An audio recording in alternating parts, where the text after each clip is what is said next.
Belakor is the first Daemon Prince, elevated to power when the Chaos Gods were still learning how to manipulate mortals. They poured their combined essence into a single vessel, each granting him a portion of their power. And for a time, Belakor wielded authority that rivaled the gods themselves. Then they realized their mistake. A demon prince, with access to all four powers, beholden to none, proved impossible to control. The gods began elevating new princes, each sworn to a single patron, each limited by that devotion. Belakor was stripped of his primacy and cursed to crown the Everchosen, while never achieving that title himself.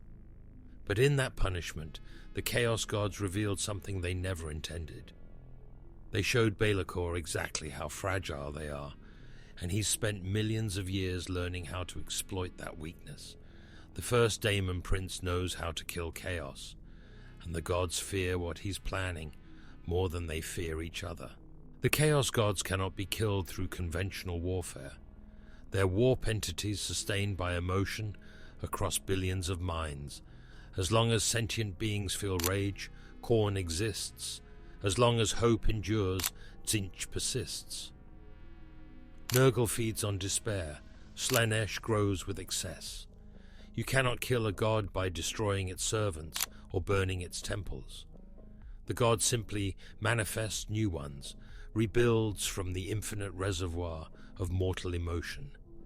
The Imperium has fought chaos for 10,000 years without diminishing them. The Elder tried to starve Slaanesh and only delayed the inevitable. Every strategy attempted by every species has failed because they attack symptoms, while the disease remains untouchable in the immaterium. But Belakor saw something during his elevation that nobody else has survived to witness. The gods are not unified. They are fundamentally opposed to each other's existence. The great game isn't metaphor. It's eternal war between entities that cannot coexist, that view each other as existential threats, that would destroy one another if doing so were possible. Khorne and Slaanesh are philosophical opposites, martial discipline versus hedonistic abandon. Tzeentch and Nurgle contradict at a fundamental level. Change versus stagnation, hope versus despair. The four gods maintain equilibrium through constant conflict, each preventing the others from gaining supremacy. That equilibrium is their strength and their vulnerability. Belakor understands this because he's the only being who has been intimately connected to all four simultaneously. When the Chaos Gods created him, they attempted the perfect unified champion and discovered they couldn't control someone with undivided power. A Daemon Prince of Khorne can be manipulated through promises of blood. A champion of Tzeentch can be led astray by complex schemes. Nurgle's servants accept their fate with resignation. Slaanesh's devotees chase sensation. But someone with access to all four powers, understanding each god's nature intimately, can play them against each other. Belakor learned this during his elevation. He manipulated their jealousy, accepting gifts from each god while swearing allegiance to none. For a time, he had them fighting over him, like children squabbling over a toy. The gods realized their error and stripped his power, but they couldn't erase what he'd learned. He understands the gods better than any being in existence. He knows their weaknesses, their fears, their contradictions. During the end times in the world that was, Belakor attempted to become the fifth Chaos God himself. He tried to absorb divine power from Grimnir's realm and break Tzeentch's curse on his physical form. The attempt failed when Gotrek and Felix intervened, but the ambition reveals his understanding. He wasn't trying to serve chaos. He was trying to join the Pantheon as an equal, to become powerful enough that the four gods would have to accept him as a peer. That requires knowing not just how gods gain power, but how they maintain existence. It requires understanding what sustains them and what could unmake them. The Chaos Gods fear entropy in ways that transcend normal demon concerns. Demons fear banishment because it means returning to the warp. But the gods themselves fear irrelevance. They fear a universe where their particular domain no longer generates enough psychic resonance to sustain their consciousness. Khorne fears a galaxy at perfect peace where warfare becomes obsolete. Tzeentch fears a reality where change stops. Nurgle fears hope so profound that despair cannot take root. Slaanesh fears ascetic discipline that rejects all excess. These aren't hypothetical concerns. These are existential vulnerabilities. And Belakor has had millions of years to contemplate how to weaponize them. He knows how they elevated him, the specific mechanisms by which warp energy concentrates to create a Daemon Prince. He knows the proportion each god contributed, the way their essences interact and conflict within a single vessel. He understands why they can't directly destroy each other, despite their mutual hatred. The gods exist as concentrations of specific emotional energies, but they're fundamentally made of the same substance. They can't annihilate each other without risking their own dissolution. But someone operating from outside their paradigm, someone who understands their nature without being bound by it, could create conditions where one god consumes another, or where their conflict escalates beyond sustainable equilibrium. Belakor's punishment as Everchosen Herald provided crucial insights. He's forced to crown the mortal champions the gods elevate to lead their unified armies. He witnessed every Everchosen from Morkar the Uniter to Archaon himself. He's seen how the gods coordinate when they absolutely must, how they temporarily set aside the great game to achieve mutual objectives. And he's seen how those alliances inevitably fracture. Every Everchosen eventually becomes a pawn in the gods' conflicts with each other. Archaon himself came to loathe the Chaos Gods despite serving them, understanding they would discard him the moment he ceased being useful. Belakor has observed this pattern repeat across thousands of years. He knows exactly how the gods think, how they make decisions, how they can be manipulated into destroying their own champions. His relationship with Abaddon the Despoiler demonstrates this manipulation.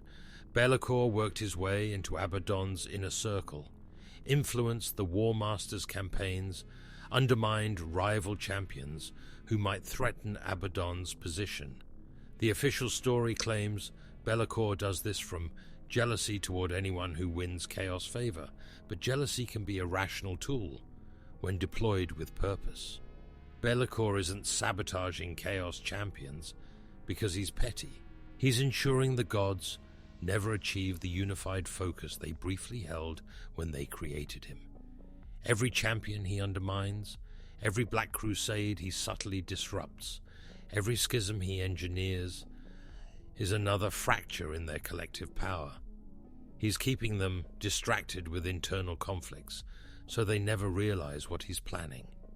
What do you think would actually happen if Belakor succeeded in killing a Chaos God? Would the remaining three turn on each other, or would they finally unite against him? Drop your thoughts in the comments. The attempt to hijack the Phalanx and bombard Terra reveals more of his strategy. If Belakor genuinely served Chaos, attacking Terra directly would serve their interests perfectly. Destroying the Emperor's throne room would create exact conditions for Chaos victory. But Belakor's assault was designed to upstage Abaddon, to steal Terra's fall for himself. The Legion of the Damned intervened, and Torgaradon defeated him. But the nature of the attempt matters more than its success. Belakor was positioning himself as a rival to the Everchosen, demonstrating he could achieve what Abaddon couldn't. He was showing the Chaos Gods that their designated champion wasn't as competent as their discarded creation. That's not service. That's a demonstration of superiority meant to make the gods doubt their judgment. Magmagos, Khyber Arbastri, spent his life piecing together Belakor's history, following clues to ancient relics and lost empires. Khyber believed he was uncovering forbidden knowledge through his own brilliance. He was wrong. Belakor planted those clues. The Dark Master manipulated the Magos into finding remnants of Belakor's ancient power and returning them. But more importantly, Khyber's research erased evidence of Belakor's existence from imperial records. When planning to kill gods, the last thing you want is the galaxy understanding you exist and what you're capable of. Belakor is systematically removing himself from history while recovering artifacts and knowledge from his previous empires. He's preparing for something that requires both power and secrecy, something where premature discovery means failure. His manipulation of Ahriman provides another piece. Arzek Ahriman bound Belakor after tricking the Dark Master into thinking he'd lured Ahriman into a trap. Ahriman forced Belakor to relinquish his claim on the sorcerer Catesius' soul in exchange for freedom. That sounds like Ahriman won, like the sorcerer outwitted the ancient Daemon Prince. But Belakor doesn't lose. He allows people to think they've won while achieving his actual objectives. What did Belakor really want? Perhaps confirmation that Ahriman, who also seeks to transcend Chaos God's control, could be manipulated into serving Belakor's agenda without realizing it. Perhaps testing whether someone of Ahriman's caliber could bind a demon prince of his power, gaining insight into limitations of even the greatest mortal sorcerers. Perhaps simply establishing contact with someone whose goal of becoming a god aligns with Belakor's interests. The key to killing chaos isn't destroying the gods directly. It's creating conditions where they destroy each other, or where their fundamental nature becomes unsustainable. Belakor understands that Khorne and Slaanesh are metaphysically opposed. If you could amplify that opposition, force them into direct conflict, rather than the distant maneuvering of the great game, one god might wound the other in ways that matter. Similarly, Tzientch and Nurgle represent change and stagnation. If you could engineer circumstances where Tzientch's schemes directly threaten Nurgle's entropy, or where Nurgle's stagnation prevents Tzientch's change, the conflict between them might escalate beyond sustainable bounds. The gods maintain equilibrium through indirect conflict. Direct confrontation could break that balance. Belakor has witnessed something crucial during his millions of years. He's seen species rise and fall. He's watched races that worshipped chaos go extinct, their psychic resonance fading from the warp. The gods didn't diminish noticeably because other species replaced those worshippers, but that reveals the mechanism. The gods require emotional resonance from living minds. If you could eliminate all sources of a god's power simultaneously, if you could create conditions where every being generating that God's particular emotion ceased existing in the same moment, the god might actually starve. It's virtually impossible across a galaxy of trillions, but Belakor isn't thinking in human lifespans, or even elder timescales. He's immortal. He can wait. He can plan for scenarios taking millions of years to arrange. His appearance at the fall of Cardia and support for Abaddon during the 13th Black Crusade serve purposes beyond surface appearances. The Great Rift's opening changed the galaxy's fundamental nature. The barrier between materium and immaterium weakened catastrophically. Demons manifest more easily, warp storms rage unchecked, chaos grows stronger, but the rift also destabilized equilibrium between the gods. The warp is in turmoil. The careful balance maintaining the great game has been disrupted. This is exactly the chaos in the literal sense that belakor can exploit. When systems are in flux, when old patterns break down, opportunities emerge that didn't exist in stable conditions. Belakor supported the Great Rift's creation not because it serves chaos, but because it creates instability required for his plans. The Chaos Gods believe belakor is their pawn, a useful tool that thinks it has free will while actually serving their purposes in the great game.